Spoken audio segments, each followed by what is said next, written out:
Does learning English ever feel like you're just pushing against a brick wall? You know, like your brain just isn't naturally wired for it, and it's this constant uphill battle. Oh, absolutely. That's a really, really common feeling. So many people who, set out to learn English find themselves hitting these plateaus or just feeling like the language isn't sticking. Right.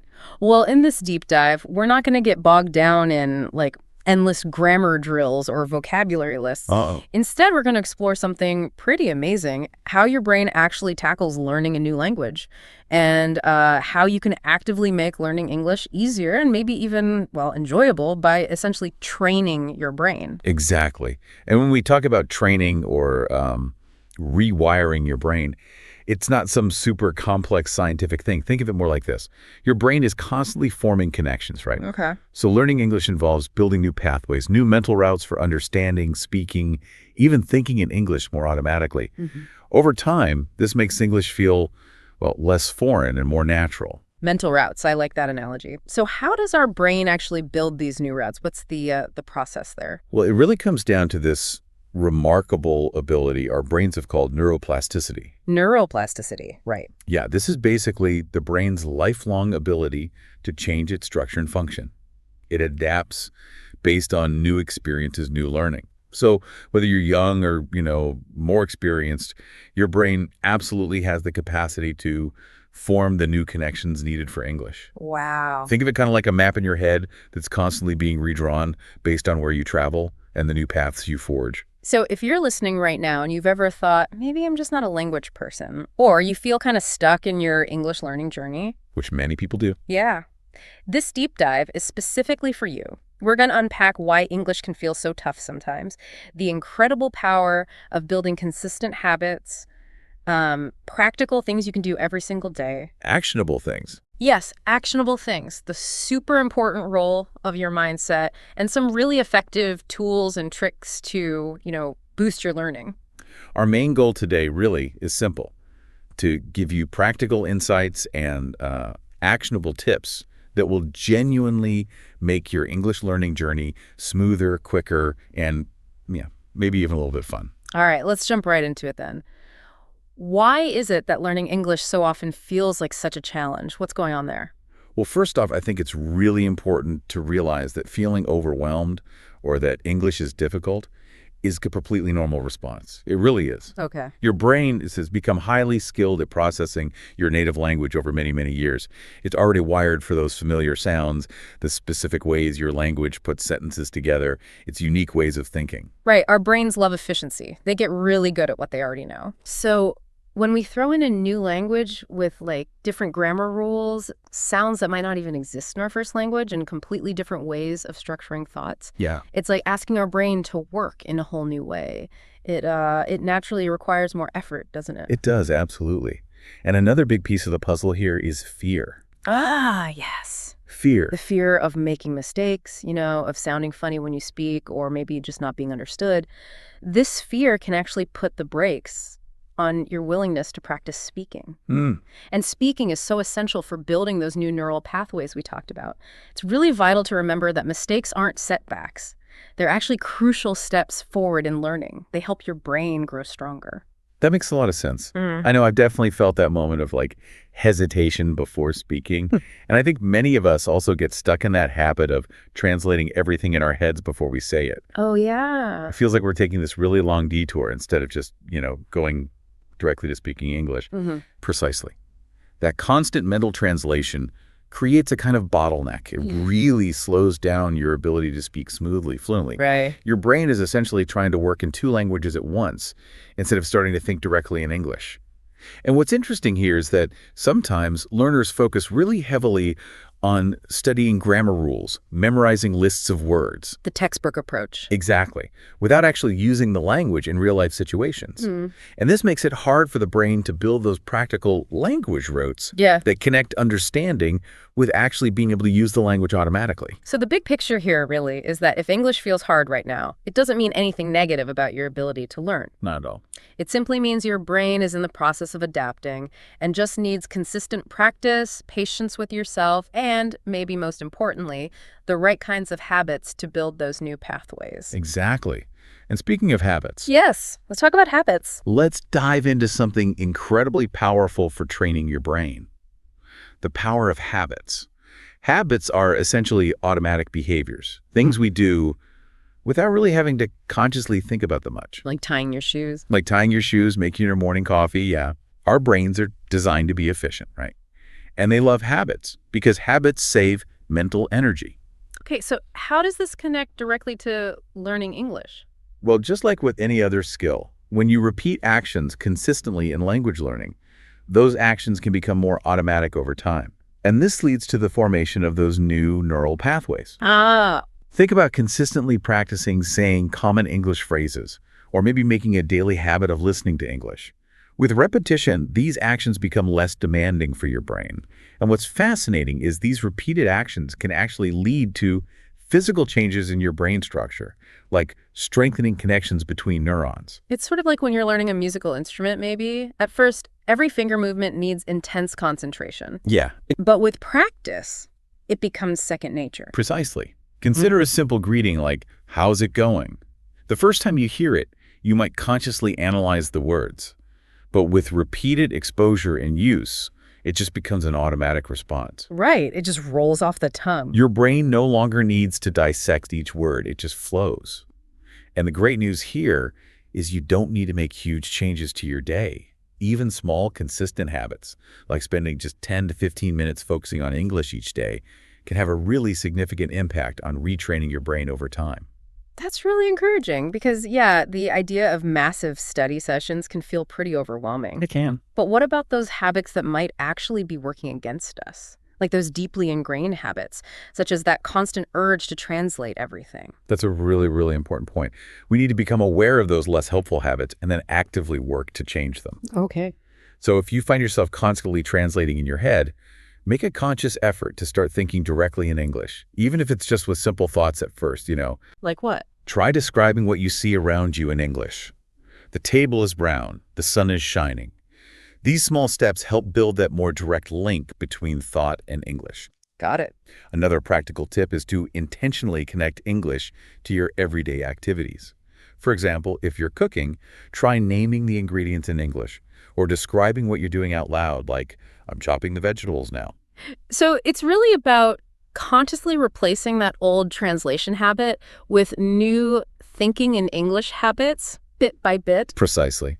And it's important to remember that forming new habits takes time. It's not overnight. Right. Research suggests it can take anywhere from, say, 21 days up to a few months of consistent repetition for a new habit to become really well established. So be patient with yourself, stay consistent with those small daily efforts, and trust that your brain is adapting and building those new English language pathways. Okay, so we understand why English can feel hard and the huge power of building good habits. Now, let's get really practical. What are some specific daily things we can actually do to start retraining our brains for English, like today? Yes, this is where things become really actionable. The key here is regularity, consistency, and weaving small, manageable English-related activities into your daily life. Okay. Let's begin with listening. Aim for maybe 30 minutes of English listening each day. This could be podcasts like the one you're tuning into now. Hopefully. Yeah. Or English TV shows, movies, even just music in English. And what's interesting here is that even passive listening, while you're doing other things like commuting or doing chores, it helps your brain become more familiar with the sounds, the natural flow, the rhythm of the language. So it's still working even if I'm not fully focused? Exactly. It's like your brain is subconsciously absorbing information. It's getting used to it. That's great because it doesn't feel like extra homework then. It's more about just immersing ourselves in the sound of English. What's next? Next up is speaking out loud. Now, this is absolutely vital, and it's often the one that learners find maybe the most challenging initially. Yeah, it can feel awkward. It can. But even if you don't have someone to practice with, make it a daily habit to speak aloud. Describe your day, talk to yourself about what you're planning, or simply repeat sentences you've learned. The act of physically forming the words and hearing yourself speak helps your brain solidify that connection between thinking and speaking in English. Yes, it might feel a little strange at first, but the more you do it, the more natural it will become. and the more your brain will adapt to actually producing English. I can definitely see how that would build confidence over time, even if it feels weird initially. What other daily practices can we incorporate? Another really effective one is using English in real life. Look for small opportunities throughout your day to integrate the language. Try labeling everyday objects in your home with their English names. Post-it notes everywhere. No. Write short notes to yourself in English, reminders, shopping lists. Even something as simple as changing the language setting on one of your favorite apps can contribute. It's about making English a tangible part of your environment. Okay, making it visible. Exactly. We can also add reading out loud to our daily practices. Choose short stories, news articles, even subtitles from videos, and read them aloud. This helps connect the written form of the language with its spoken form, which reinforces both pronunciation and fluency. So we've got listening, speaking out loud, actively using English in our daily surroundings, and reading aloud. Is there one more key daily practice you'd recommend? Yes. The fifth crucial daily practice is journaling in English. Take just a few minutes. Each day doesn't have to be long to write a few sentences about your thoughts, your plans for the day, maybe how you're feeling. This is a fantastic way to become more comfortable with expressing yourself in written English and to practice forming your own sentences, thinking in English on paper. So, to quickly recap our 5 daily brain training practices: listen to English, speak out loud, actively use English in real life, read aloud, and keep a journal in English. Remember, the key is small, consistent efforts every day. These all sound like really doable steps, things that anyone can start putting into practice today. Now, we've talked a lot about practical actions, but what about what's going on, inside our minds? How does our attitude or mindset affect our ability to learn English? Oh, this is a truly critical area. Your mindset has a surprisingly profound impact on your English learning journey. How you think about your abilities and the process of learning itself can either be a powerful engine for progress or, frankly, a significant obstacle. It's kind of like that saying, isn't it? Whether you think you can or you think you can't, you're probably right. That's exactly it. If you constantly tell yourself things like, I'm just not good at English, or this is too difficult for me, your brain tends to believe you. That negative self-talk can actually hinder your learning. It becomes a self-fulfilling prophecy. It really can. On the other hand, if you cultivate a more positive mindset, fostering a belief in your ability to learn and improve, it can be incredibly motivating. And what's fascinating here is that a positive mindset can actually make your brain more receptive to new information and more likely to seek out solutions when you face challenges. So how do we actively work on shifting that negative inner voice if it's become a habit? Yeah, it takes conscious effort. It starts with consciously challenging those negative thoughts when they pop up. When a thought like, I'll never understand this grammar rule, comes into your head, try to reframe it in a more positive or growth-oriented way. For example, you could say to yourself, okay, this is challenging right now, but I'm learning bit by bit, or I'm getting better at understanding this. This subtle shift encourages your brain to look for evidence of progress and reinforces the idea that improvement is possible. Positive thinking has this remarkable ability to make your brain more open to learning and more resilient when you encounter difficulties. That makes a lot of sense. It's about training our inner dialogue to be more of a coach than a critic. Precisely. And it's also vital, really vital, to change how you view mistakes. Right, we touched on fear earlier. Exactly. Instead of seeing mistakes as failures, try to recognize them as valuable learning opportunities. Every mistake you make is actually proof that you're engaging with the language, you're trying, you're pushing your boundaries. It's a natural part of this whole brain training process. Okay. Focus on the progress you're making, no matter how small it seems, rather than getting fixated on achieving some, perfect level of fluency immediately. Remember, the goal is effective communication and continuous improvement. And maybe finding some joy in it. Absolutely. Yeah. Try to actually find enjoyment in the process of learning. When you shift your perception of English learning from being a chore to being an engaging part of your day, it becomes so much more sustainable. So those negative statements we sometimes tell ourselves, like, I'll never be fluent, we should actively try to replace them with positive affirmations of progress, like, I'm getting closer to fluency every day, something like that. Absolutely. That consistent positive self-talk reinforces the idea of growth and helps to build that crucial self-belief. Ultimately, positive thinking, a strong belief in your own ability to learn, and a focus on continuous progress are fundamental elements in effectively retraining your brain for English. Okay, so we're focusing on our daily practices. We're actively nurturing a more positive mindset.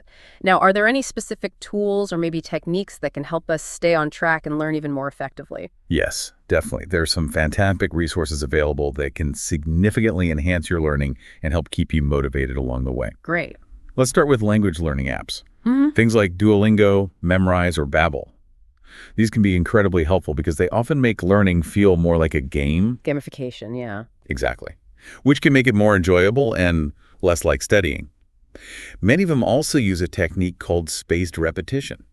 Right, you mentioned that briefly. Yeah, think of it like a smart reminder system. Right. It kind of knows when you're about to forget something and prompts you to review it again right at the optimal time, making sure the information really sticks in your long-term memory. This method is really effective for helping your brain remember new words and grammar rules. I've definitely heard about spaced repetition being powerful. It's all about revisiting information at just the right time to really help it sink in, isn't it? That's exactly it. Another really valuable tool is flashcards. Old school, but effective. Classic. You can use traditional paper flashcards or digital versions like Anki or Quizlet. The actual act of creating and then regularly reviewing flashcards is a powerful way to reinforce new vocabulary. And a particularly effective approach is to include example sentences on your flashcards. So you're not just memorizing words in isolation, but you're seeing how they're actually used in context. Context is so important for understanding how words really function in sentences. What else can we leverage? What other tools can help us learn more effectively? Immersive learning is another highly effective technique. This basically involves intentionally surrounding yourself with the English language as much as possible in your daily life. How would you do that? Well, it can mean changing the language settings on your phone, maybe your social media feeds, watching movies and TV shows in English, maybe with English subtitles first, then without, listening to English-speaking podcasts. Like this one. Haha, indeed. Following English-speaking content creators online, the more your brain is exposed to English in a natural way, the more it just starts to pick up on patterns and structures intuitively. It's like creating your own little English-speaking environment wherever you are. That sounds like a really natural way to just absorb the language over time. What other techniques are there? Then there's a technique called shadowing. Have you heard of this? Shadowing, I think so. Remind me. It involves listening to an English speaker, could be from a recording, a podcast, anything, and trying to repeat exactly what they're saying at the same time as they're saying it. Oh, okay. Like mimicking them live. Exactly. You pay close attention to their pronunciation, the way their voice goes up and down, the intonation, and the rhythm of their speech. It's like trying to mimic their voice as closely as possible. Shadowing is an excellent way to improve your speaking and listening skills simultaneously, and it helps train your mouth and brain to produce English sounds more naturally. Interesting. That sounds challenging but effective. It can be. Then we can also utilize guided practice. This means focusing your practice on specific language skills through targeted exercises. For example, practicing asking and answering particular types of questions over and over, or describing pictures in detail in English.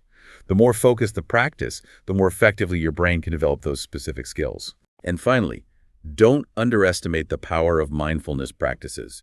Even just a few minutes of focused attention or mindful breathing before a study session can actually improve concentration and memory retention, helping your brain absorb new English information more effectively. So just to quickly recap our toolkit, we've got language learning apps, flashcards, both digital and physical with context, immersive learning strategies, the shadowing technique, guided practice exercises, and even incorporating mindfulness into our learning routine. Yes, exactly. And the key really is to use these tools regularly and to experiment. Try combining different methods to find what works best for you. A varied approach keeps your learning engaging and provides your brain with different ways to process and internalize the English language. Okay. Before we get to a really concrete action plan for our listeners, I think it's important we touch on staying motivated because let's be real, there are going to be days when learning feels like a real drag, right? Absolutely. That's just part of any long-term goal. It's really important to acknowledge that learning a language, like any significant undertaking, will have its ups and downs. I definitely remember when I was trying to learn a new language, I really struggled with remembering new vocabulary. It felt like I'd learn 10 new words one day and then forget 15 the next. Oh, I know that feeling. Yeah, there were definitely times I felt like just giving up. I can totally relate. For me, it was trying to get my head around some of the more complex grammar rules. There were moments when I just felt completely lost and thought, I'm never going to get this. And those feelings are completely normal. But it's so crucial to remember that those challenges, and even making mistakes, they are not signs of failure. They're actually essential parts of the learning process itself. Right. The brain changing. Exactly. Every time you push through a difficulty or make an error and then learn from it, your brain is actually getting stronger and more adaptable. The real key is to keep going and not let those temporary setbacks derail your overall progress. So how do we keep going? Well, I think one of the most effective ways to stay motivated is to constantly remind yourself of why you started learning English in the first place. What are your specific goals? Is it for travel, for your career, just for personal growth, or maybe to connect with people from different backgrounds? Keeping those reasons right at the forefront of your mind can provide a really powerful source of motivation when things feel challenging. That's so true. For me, the excitement of eventually being able to watch movies and read books in English without any translation has always been a huge motivator. It keeps me going. That's a great motivator. And for our listeners, remember that you are definitely not alone in this journey. Every single language learner encounters obstacles. But by nurturing that positive mindset we talked about, embracing a growth-oriented perspective, and utilizing the right tools and techniques, you absolutely can achieve your goals. So stay motivated, keep practicing consistently, and acknowledge that every step you take forward, no matter how small it may seem at the time, is still progress. It's still a step forward. Well said. So let's give our listeners a really clear, actionable plan that they can start using immediately to begin retraining their brains for English. What should they do first? Yes, okay. Let's make this super concrete. We want to provide you with steps you can take right away. First, establish a daily practice routine. Okay. Choose at least 2 of those daily practices we discussed earlier. Perhaps listening to English for 30 minutes and spending maybe 15 minutes speaking aloud, and commit to doing them every single day. Consistency is absolutely the most important factor here. So find time for it daily. Yes. Try to integrate these practices into your existing daily schedule somehow to make them easier to stick with. So making English a regular and predictable part of the day, what's the next crucial step in the plan? Next, actively focus on your mindset. Make a conscious effort each day to remind yourself that you are improving, even if you don't see dramatic results immediately. Practice that positive self-talk we discussed. Like affirmations. Exactly. Start your day by saying something to yourself like, I am getting better at English every day, or I can communicate effectively in English. Believe it. I love that, starting the day with that positive affirmation. Okay, and what about putting those learning tools into action? Absolutely. Step 3, utilize your learning tools.